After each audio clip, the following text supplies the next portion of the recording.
Over the years, I have been trying to understand what makes or breaks a leadership team. So in this video, I will try to focus on how to build a leadership team. And I'm using the word leadership team. It might mean a senior leadership team or whichever way one can interpret it in the organization. Two companies that I have very closely watched and followed.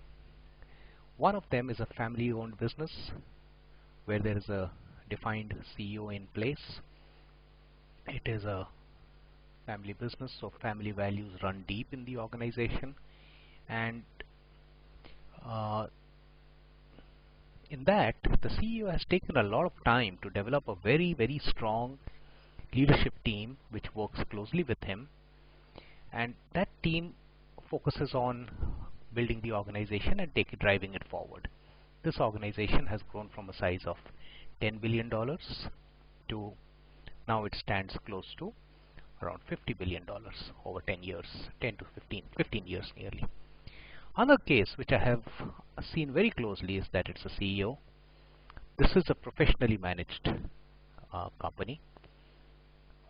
This CEO has constantly changed his leadership team.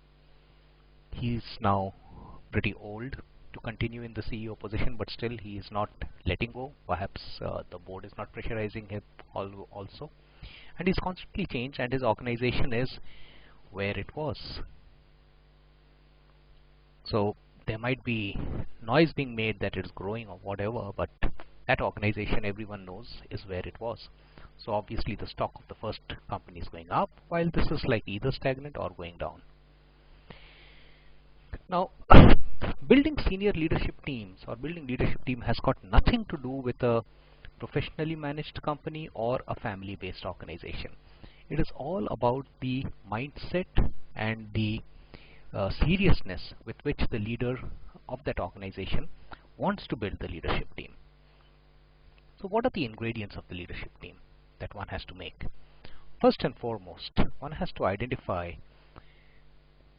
the positions and therefore the members of the leadership team, and what are the jobs that these members would be performing. So would someone be looking at merger and acquisition? Would someone be bringing in talent? Would someone be developing talent? Who are the members of the team and what is the job they are going to perform? And from a very strategic level, it's not at a functional level. While these members can also be functional heads, but when it comes to the building the leadership team, their role becomes a little different.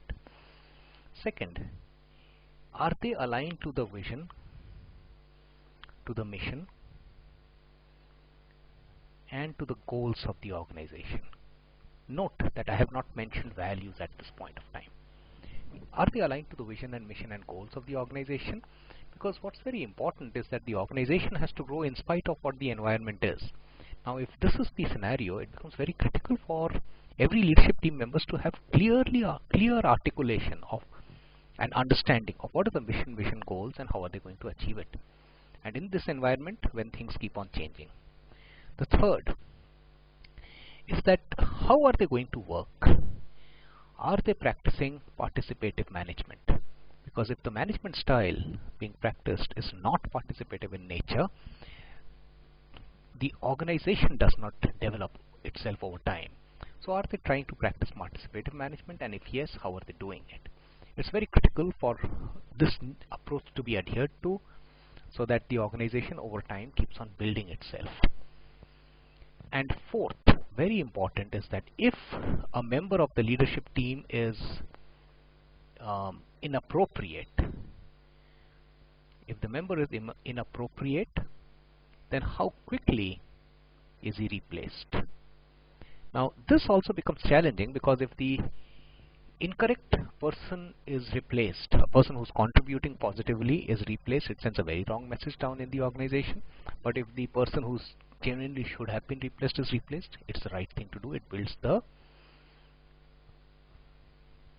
values and the culture of the organization. So leadership team is one where the whole organization looks up to. It's not that it should not be one where there is a culture of psychophancy being built. It's not one where there is a culture of telling being done. It should not be one where there is a directing culture. It should not be one where there is abuse or distrust being built. The culture and the values have to be upheld for the organization by the leadership team members, and it's their significant responsibility to make this happen, and through participative management to build the capability in the organization. Now, when we are looking at the leadership team, what is it that we should therefore focus on? The focus while building the leadership team members should be on, first is, are they aligned? If they are not aligned, they are trying to blame each other, they are trying to pass the buck, they are trying to do yes sir, they are trying to do upward management and rubbing the ranks badly, then this would not work. So leadership team has to be one which is totally aligned and to all of these facts which we have stated earlier.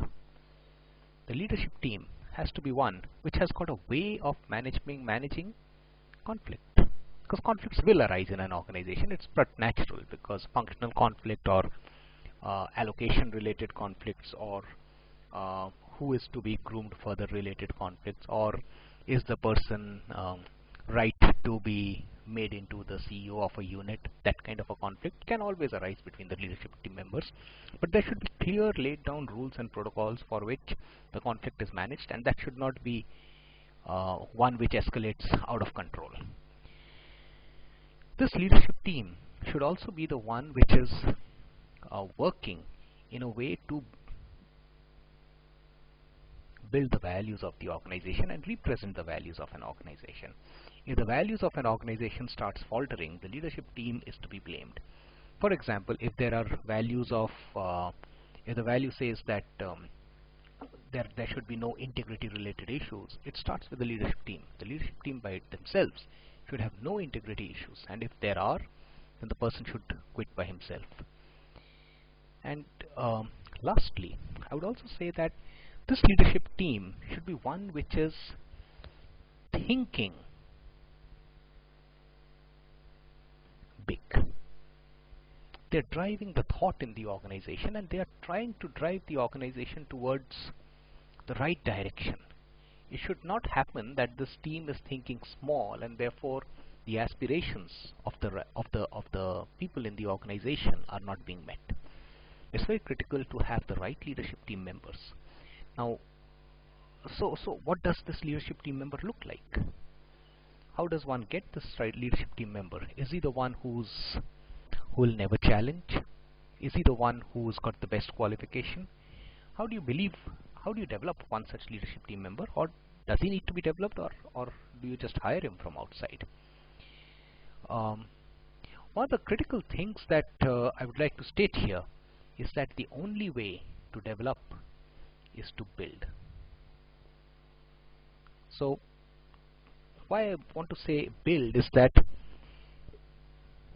I always feel that one should recruit for values and the skill set, and groom for leadership.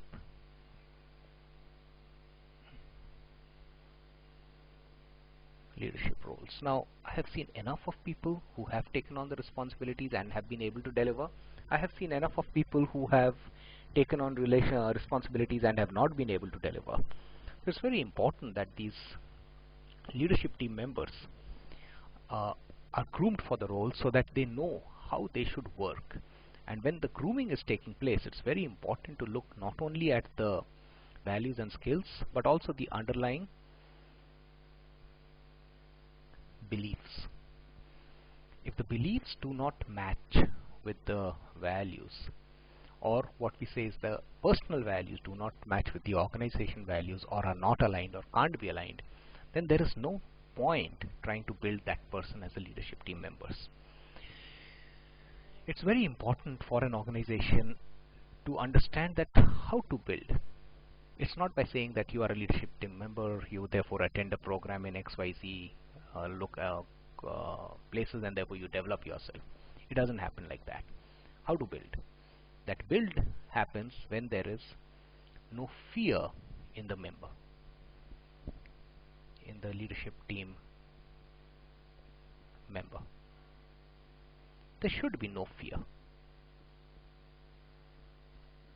He should not be in the fear of losing his job. He should not be in the fear of making decisions. He should not have any fear about what would the senior management think about it. This person should have no fear, because he is a part of the organization. He should be understanding that he is a part of the organization, and therefore he will always be there, and his views are important, and he is a responsible member. And the second is that this leadership team member should always be given enough opportunities to demonstrate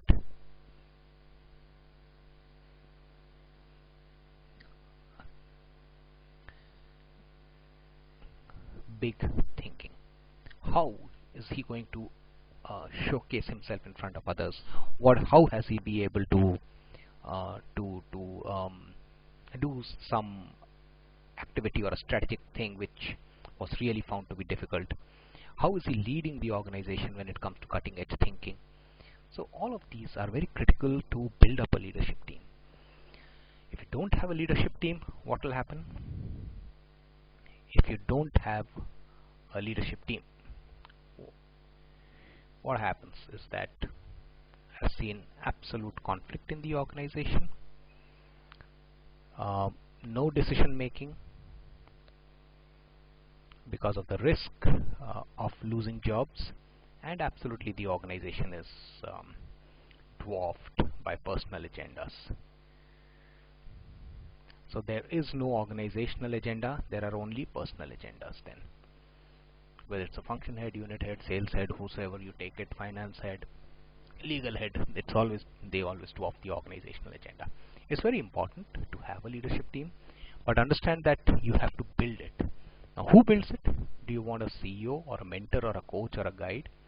I always suggest that the leadership team should be built by a combination of the CEO or the top manager in the organization plus an identified mentor. This identified mentor is the mentor of the organization. Now, is he a board member? Yes, he can be a board member, provided he's a board member who's got no vested interests. So that is one bit of it. And how do you know that the leadership team constitution should change over time? Now that you have built a leadership team, how do you know that you have to change a constitution?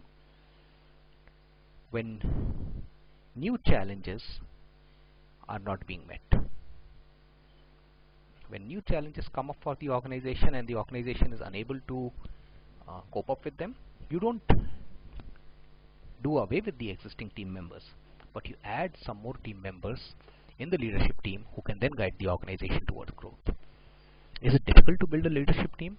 I think one of the most difficult jobs is to do that.